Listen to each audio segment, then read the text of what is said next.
के काहे देखला घूर घूर के जाए बाजार ताता केला मोड़ मोड़ के ऐसे काहे देखला तुमसे प्यार हो गया है।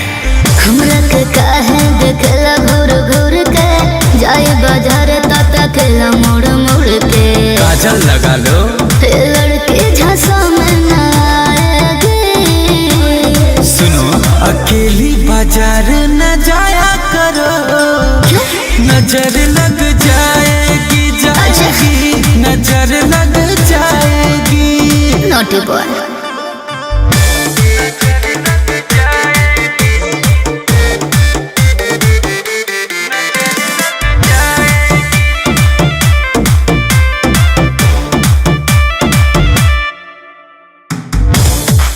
कर मजाल बाकी सती हमारा भीरे उठा के केहू चाल जाई निकली दादागिरी।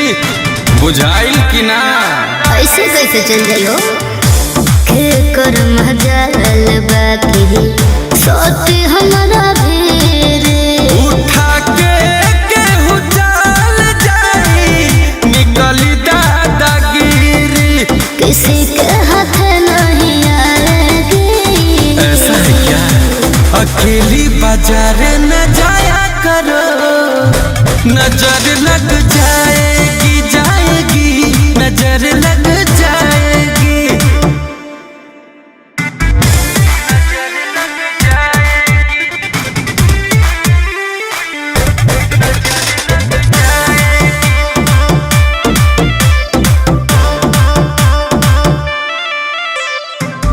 बड़ी फुर्सत से हमके गढ़ल भगवान हो तबे तक गुंजन गौतम दिले ध्यान हो।